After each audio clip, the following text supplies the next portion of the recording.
வந்து இந்த மாதிரி ஒரு பெரிய ஸ்கீம்ல ஒரு சிறப்பு திட்டத்துல வந்து ஒதுக்கும்போது அதிகாரி வந்து அவங்க அரசியல் தலைவர் ஆட்சி தலைமை சொல்றதை அப்படியே ஏத்துட்டு போட்டுதான் இது பழக்கமா இருக்கிறது.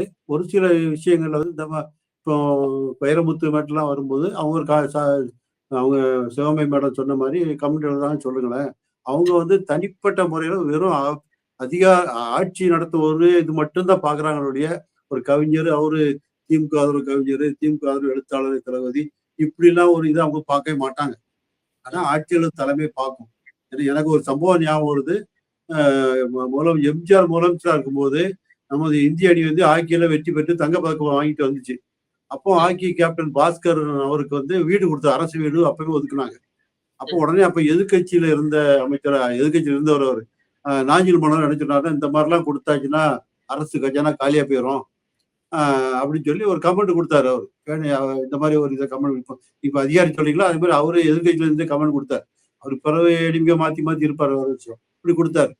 அப்ப எம்ஜிஆர் என்ன சொன்னாருன்னா, இந்த மாதிரி அவர் வந்து பொலிட்டிக்கலா ஒரு கமெண்ட் கொடுத்தாரு. இந்த மாதிரி ஒரு வீட்டுக்கு மேல 2 வீடு வச்சிருந்து அவங்கள்ட்ட எடுத்து கொடுப்போம் அப்படின்னு சொல்லி நாஞ்சில் மன்னனை அட்டாக் பண்ணி அவரு கமெண்ட் கொடுத்தாரு எம்ஜிஆர். இதே மாதிரிதான் அதிகாரிகளும் இந்த நினைக்கிறாங்க. இந்த மாதிரி ஏன் ஒரு ஆளுக்கே கொடுக்க வேண்டியிருக்கு திருப்பி அப்படிங்கிறத அவங்க கொடுக்குறாங்க. அதுதான் நம்ம பார்க்க முடியும். பட் ஆட்சி தலைமை வந்து அவங்க ஒரு கவிஞர்களையோ ஒரு எழுத்தாளரையோ சிறப்பு செய்யணும். இப்போ வைரமுத்துனால ஒரு பெரிய சர்ச்சையாவது. அது நீதிபதி சொன்ன நீதிபதி ஆனந்த் வெங்கடேஷ் அவரும் பெரிய சர்ச்சைக்குரிய நீதிபதி. இந்த 2 நாள் தான் இந்த சர்ச்சை வந்திருக்க ஒழிய பொதுவா வந்து இந்த மாதிரி திட்டங்களை யாரும் கேள்வி கேட்கறது இல்லைன்னு தான் நினைக்கிறேன்.